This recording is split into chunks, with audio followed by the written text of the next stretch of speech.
A paz do Senhor Jesus a todos. Bem, graças a Deus estamos aqui mais uma vez reunidos. Gente boa, hoje nós iremos dar sequência nas aulas com um pouco de atraso, tá? Muita coisa que acontece e tá difícil da gente manter as coisas no devido lugar, mas assim, mas nós estamos caminhando para isso, tá? Então, com um pouco de atraso, hoje é a lição de número 3, o Supremo Bom Pastor. Vamos começar com uma oração, né? Para que Deus nos dê totalmente a direção. Glorioso Deus e eterno Pai, Pai amado, Espírito Santo, nós te pedimos, Pai, a tua graça, a tua misericórdia neste momento. Abra os nossos corações, o nosso entendimento, Senhor Jesus. Introniza esta palavra em nossos corações, Pai. Deus nos capacita para transmitirmos a tua palavra, que é uma coisa valiosa, é uma coisa que o povo está necessitado, Senhor Jesus, e para reconhecer quem é o Deus Todo-Poderoso. É o que nós te pedimos. Nos guia, abra o coração das pessoas que irão ouvir, o entendimento, e eu te peço em nome de Jesus. Amém. Vamos lá. Gente boa, a irmã Elvira, a professora Elvira, ela fez uma gravação em vídeo e ficou muito bom. Realmente grava melhor o assunto, né? E nós resolvemos fazer também, tá? Porque ficou um teste de áudio, ficou o melhor é esse aqui. E aí nós criamos um canal no YouTube chamado EBD AD Bom Retiro. Então nós iremos deixar o link dessa aula para vocês acessarem lá no YouTube, para não ficar comprimindo o vídeo, tá? Deixa eu terminar aqui de dar os recados. Como esse canal foi criado especificamente para EBD, o grupo de WhatsApp também, tá? Vamos usar o grupo para tirar dúvidas, fomentar as nossas questões, os nossos posicionamentos, tá? É lógico que mandar alguma mensagem, alguma coisa assim, isso é normal, mas questões pessoais e políticas, eu acho que isso não é cabível ao nosso grupo, tá?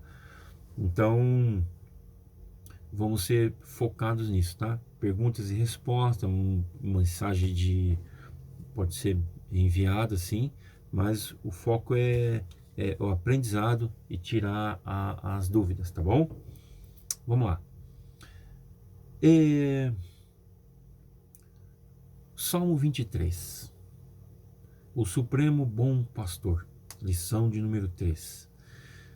Textual. O Senhor é meu pastor, nada me faltará. Verdade aplicada. Cristo, nosso bom pastor, deu sua vida por nós, supre todas as nossas necessidades e está conosco em todo o tempo. O objetivo da lição é apresentar as características do bom pastor, expor as necessidades da ovelha, destacar a necessidade de conhecermos o bom pastor. Textos de referência: Salmo 23, o Senhor é meu pastor, nada me faltará, deitar-me faz em verdes pastos, guia-me mansamente às águas tranquilas, refrigera a minha alma, guia-me pelas veredas da justiça, por amor do seu nome. Ainda que eu andasse pelo vale da sombra da morte, não temeria mal algum, porque tu estás comigo e tua vara e o teu cajado me consolam. Preparas uma mesa perante mim, na presença dos meus inimigos, unges a minha cabeça com óleo, o meu cálice transborda. Certamente que a bondade e a necessidade e a bondade e a misericórdia me seguirão todos os dias da minha vida e habitarei na casa do Senhor por longos dias, né? Aqui fica a sugestão dos hinos 141, 156 e 209 da harpa cristã. Vamos lá. Gente boa, gente boa. Salmos. Essa palavra não tem no dicionário hebraico, tá? Ela vem da Septuaginta. O que que é isso?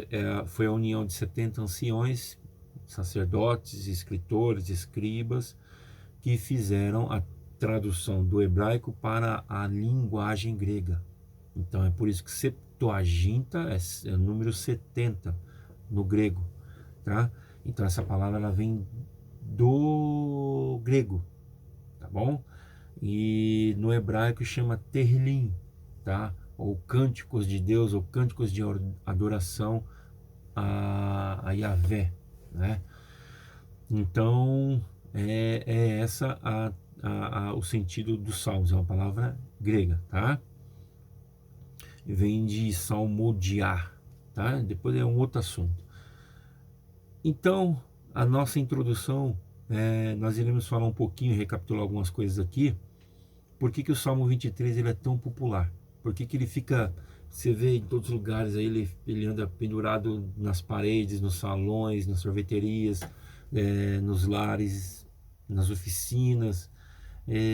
Por que essa oração ela nos acompanha no nosso dia a dia? Por que ela é tão fácil de aceitação para qualquer pessoa? Por que ela tem essa preferência? Por que as pessoas o procuram por isso? Né? Por que ele se tornou tão popular, tão simpático e tão acessível às pessoas? E o Salmo 23. Por quê? Porque ela é uma oração curta, certo? Ela demonstra aí as nossas necessidades. Em que? Ser eficiente e curta. Então o ser humano ele tem essa necessidade. É coisa rápida e curta, certo? Toma lá da cá. E o Salmo 23 é isso. Então é por isso que tem essa assimilação. E é um texto que apresenta um Deus como pastor. Se eu não me engano, acho que é o único texto que apresenta Deus, o primeiro texto que apresenta Deus como pastor. Se eu tiver errado, pode mandar um WhatsApp no grupo e me questionar, sem problema nenhum. Mostra Deus como um anfitrião. O que é isso? É um Deus que recebe a todos, tem uma festa preparada para todos, né? E um outro ponto, a questão geográfica, a questão cultural, questão agrícola. E isso mexe com a cabeça das pessoas. Por quê? Dá uma sensação de tranquilidade, de paz, aquele campo. Então o Davi usa muito essa metáfora da ovelha, pastor, o campo, a relva. E isso mexe com a nossa cabeça, né? Você cria uma imagem.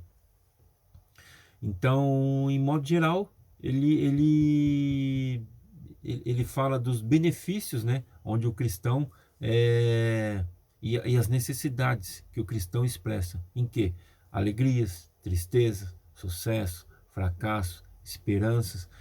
Por isso que existem vários salmos com classificação, como o de lamentações, ações de graça, hinos de louvor, salmos da história da salvação de Israel, de celebração e afirmação, de sabedoria e os cânticos de confiança. Eu queria ter tempo para explicar cada um desses termos aqui, mostrando os salmos, mas isso vai ficar para o longo das outras lições, tá?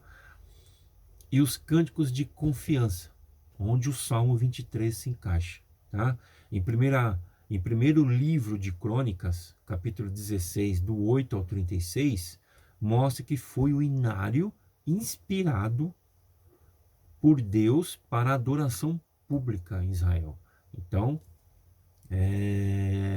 está registrado isso lá no livro de Crônicas, tá? Em Colossenses capítulo 3, 16, diz que foi usado pelos primeiros cristãos que cantavam e oravam em louvor a Deus, né? Martinho Lutero sempre dizia que os salmos ele era uma mini Bíblia. Por quê? Porque ele dava uma visão geral de toda a história bíblica, desde a criação até os dias de redenção, salvação, escatologia. Então ele mostra todo um panorama da Bíblia.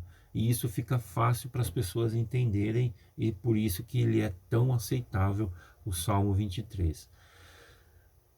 Os salmos eles mostram as nossas condições, tanto espirituais, como sociais, como emocionais.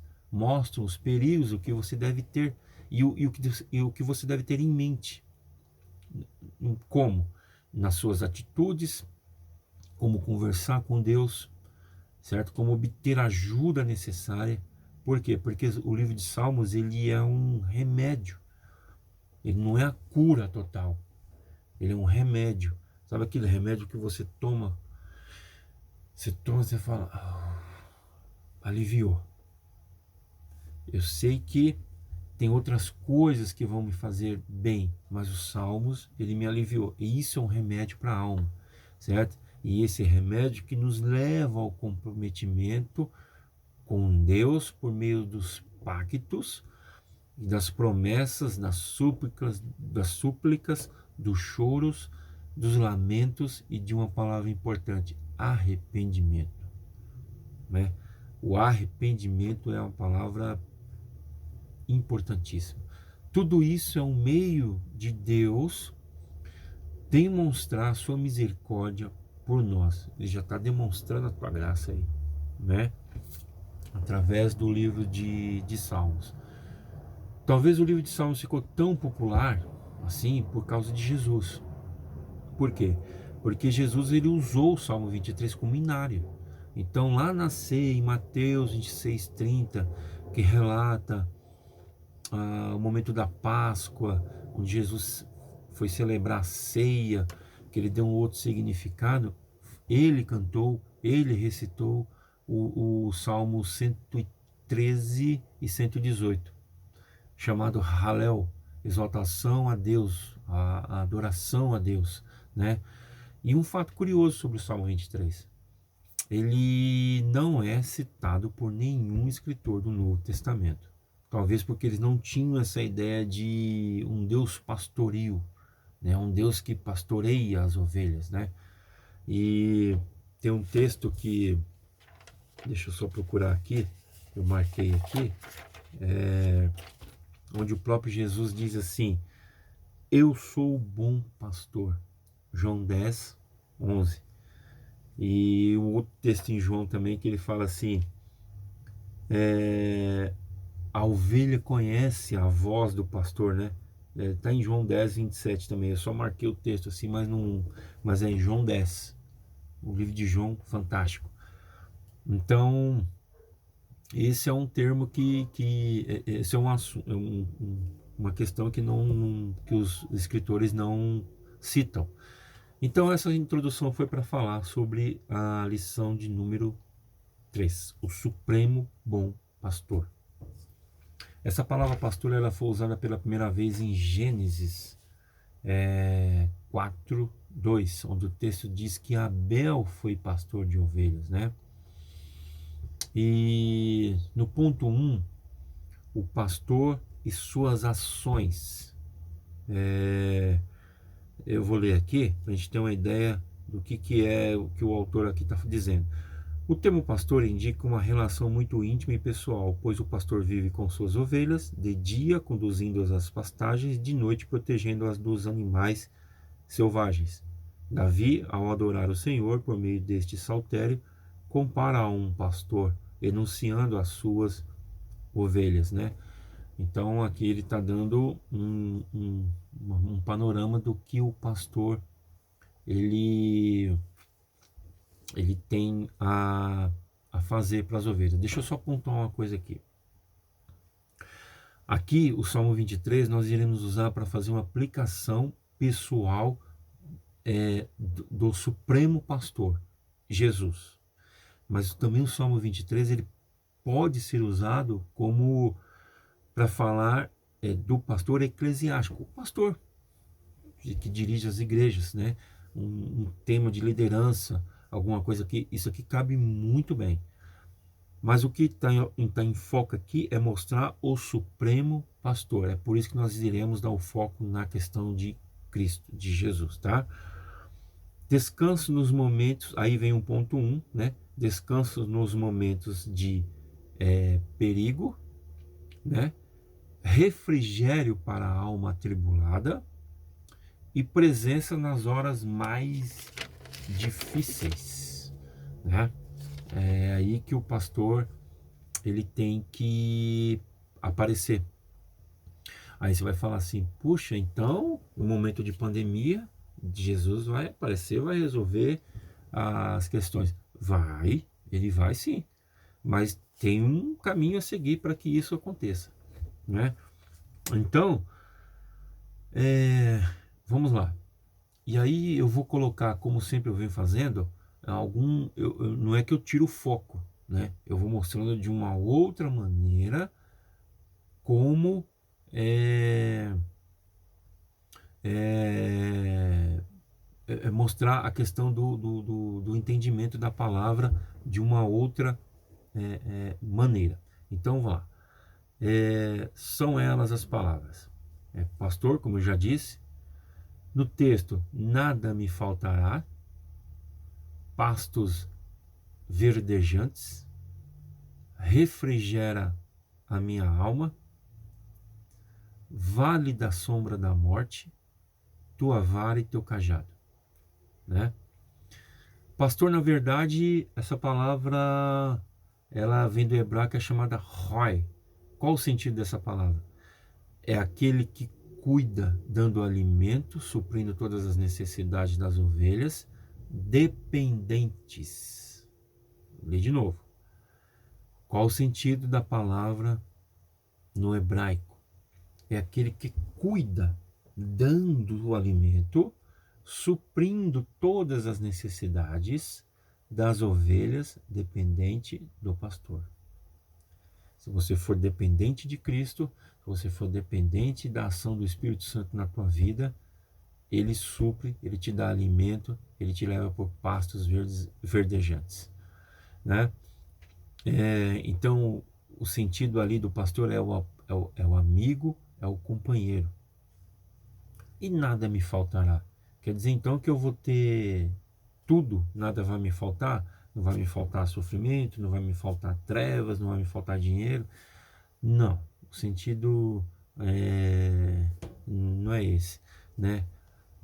O sentido aí da palavra é: se eu tenho Yahvé, Jesus, como meu pastor, nada me falta, porque eu sou uma ovelha dependente dele. Então, se ele irá me dar, se ele me dará água gelada ou não, mas me deu água, ele supriu a minha necessidade. Se no meu almoço, no meu jantar, ele vai me dar carne ou ovo, ou eu estou fazendo uma explicação aqui, não me faltou nada, ele me supriu a minha necessidade. Então Cristo ele vai suprindo as suas necessidades conforme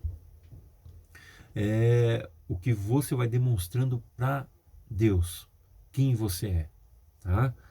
Mas qual é o sentido? Então o sentido de nada me faltar é que ele vai eliminando as causas daquilo que irá lhe prejudicar.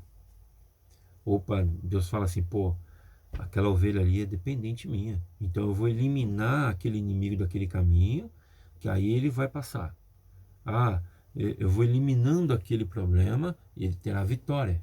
Então Deus vai abrindo, vai tirando as coisas do caminho e você vai sendo vitorioso, você vai prosperando, né? Por isso nada me falta, né?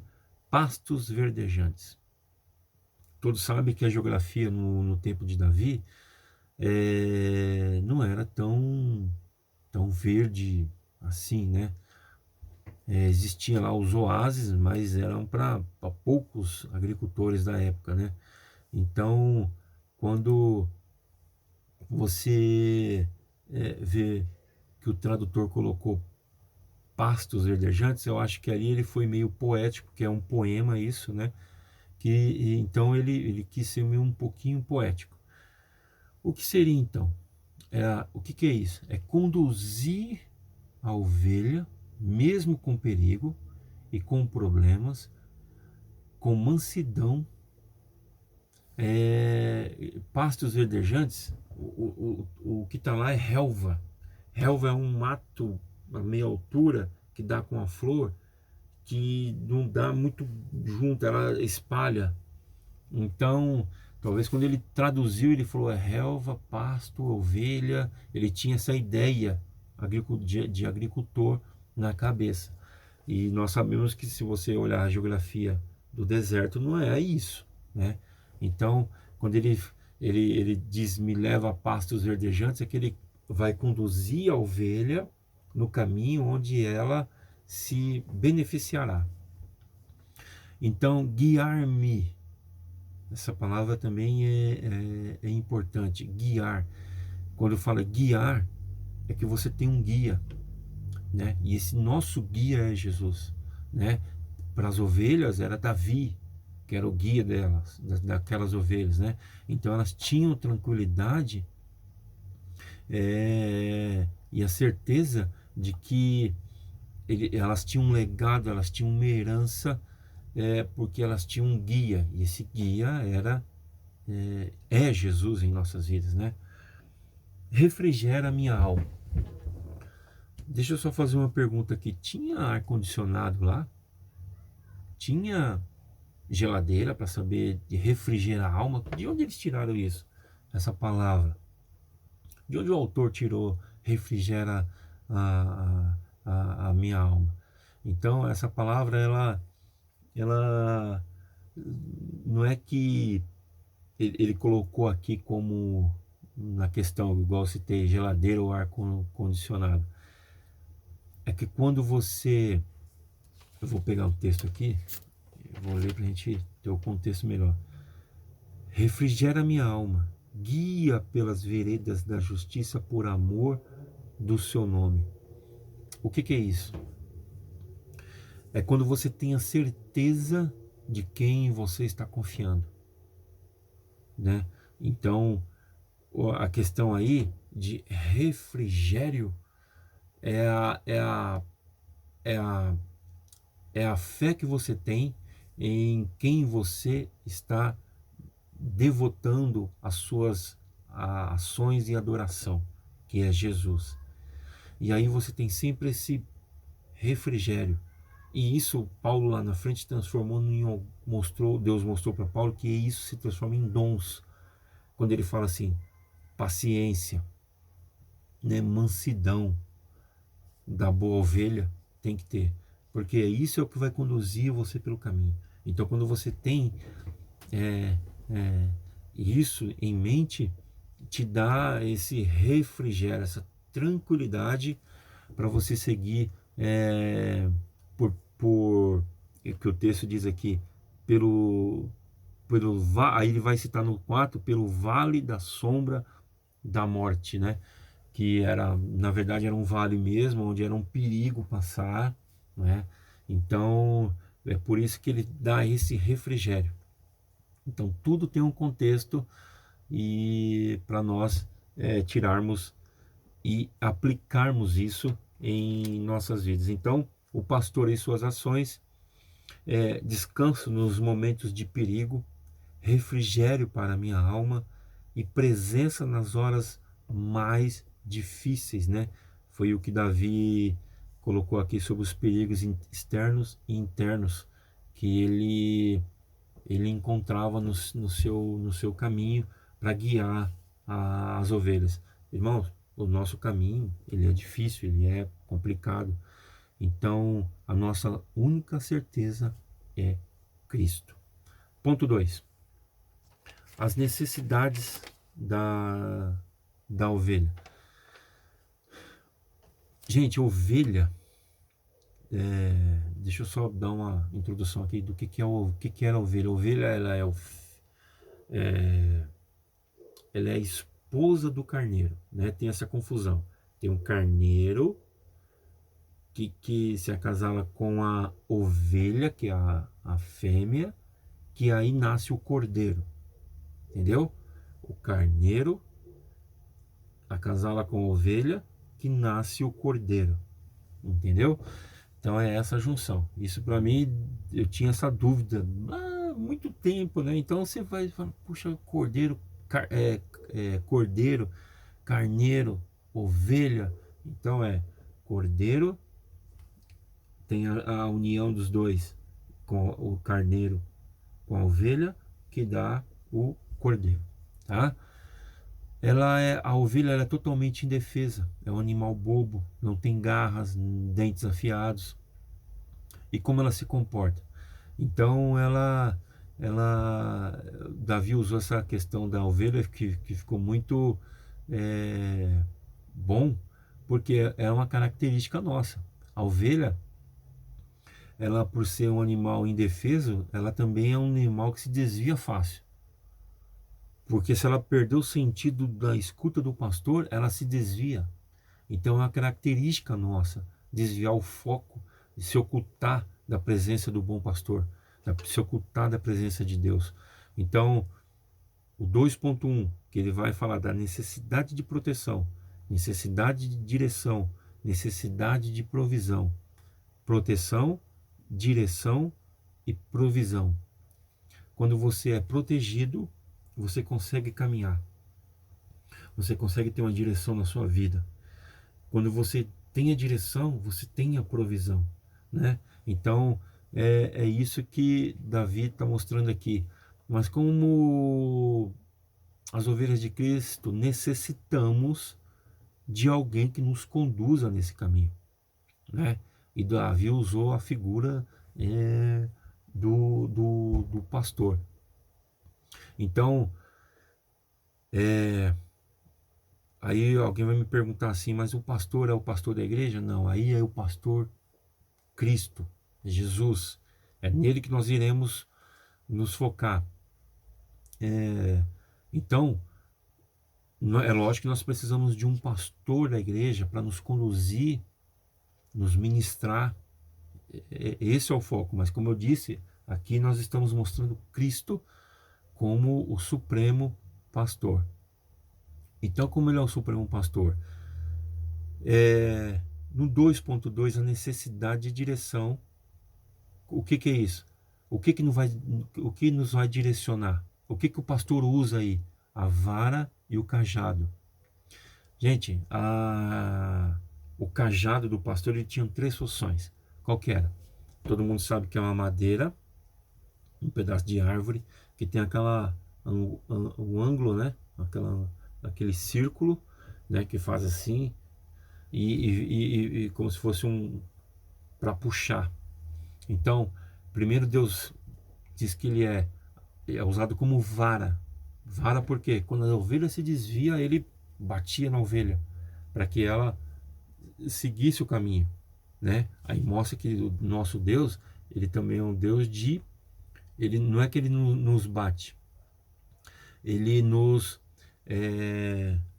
exorta na questão de mostrar que nós temos que obedecer, porque se nós não obedecermos, ele nos toca com a sua vara, né? Então nesse sentido a vara e o cajado. Não, a ovelha não obedecendo isso, aí o que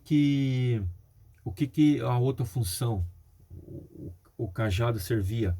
Era para puxar a ovelha, para se ela caísse em algum buraco, alguma coisa assim que estivesse levando perigo, ele puxava a ovelha pelo cajado. O cajado era sempre maior que o pastor, para que ele puxasse a ovelha numa certa distância, né?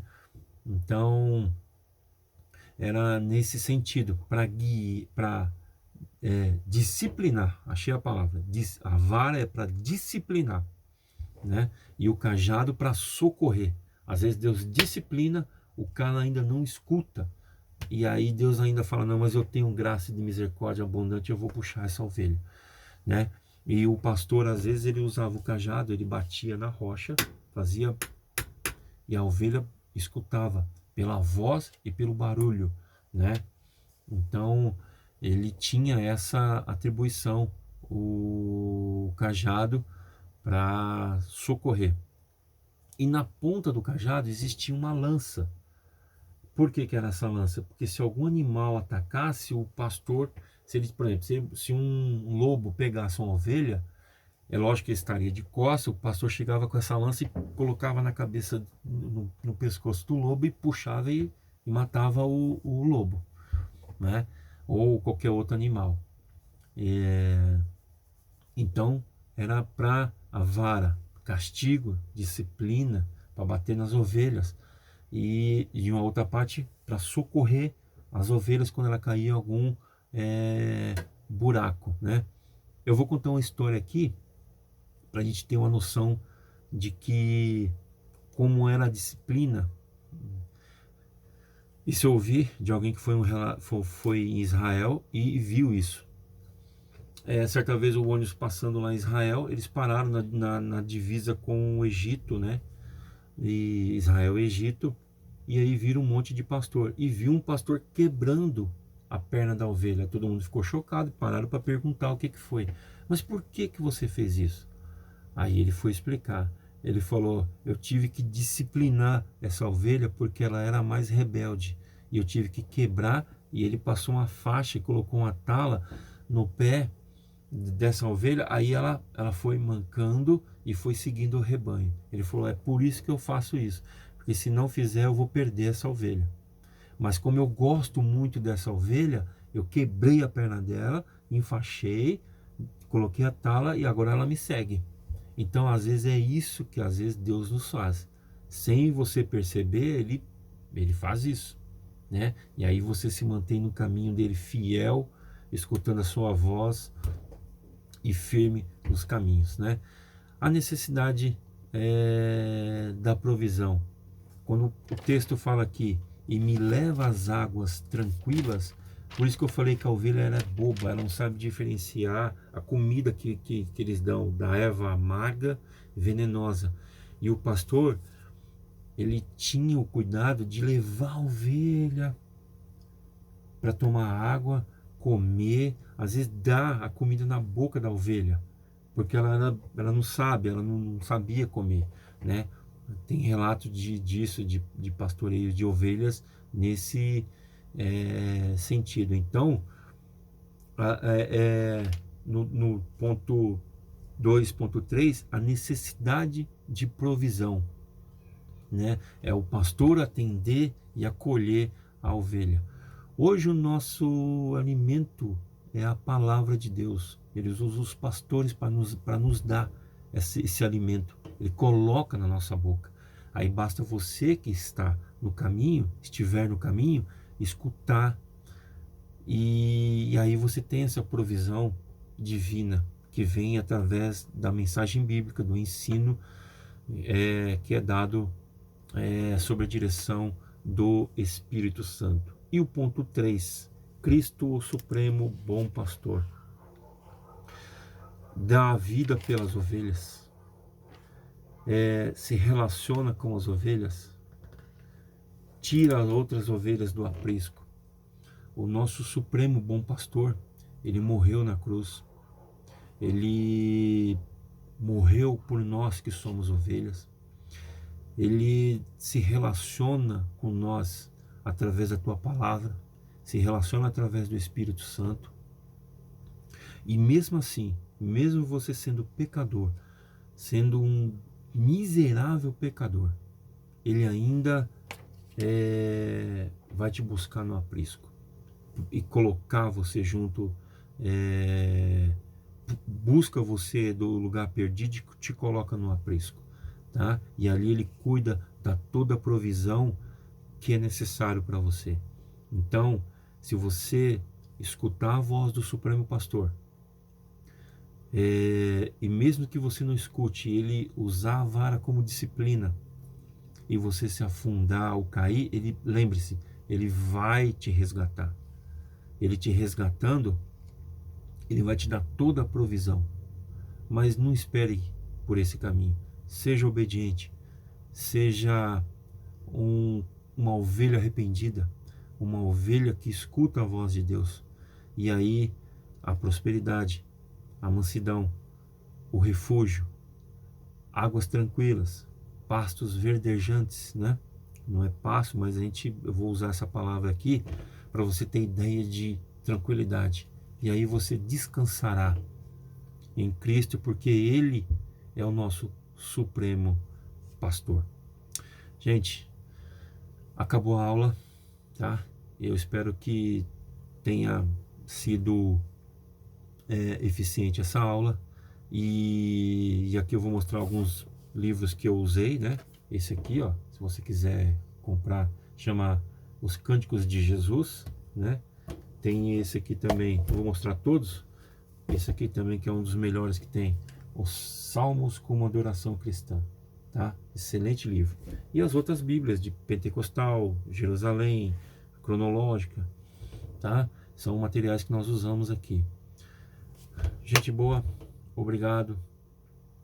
Que Deus abençoe vocês e que continue como ovelhas também intercedendo pelo nosso país, pelos nossos pastores, pela situação do país. Eu peço a vocês, pela oração de vocês, pela graça e compreensão de todos, e espalhem esse vídeo pelos alunos, tá? Nós estamos fazendo de tudo para que seja alcançado vocês, e não deixe vocês sem se alimentarem do que é necessário, tá bom? Fiquem em paz, que Deus abençoe a todos e que o Espírito Santo venha trabalhar no coração de vocês, dê paz e dê tranquilidade em nome de Jesus. Amém.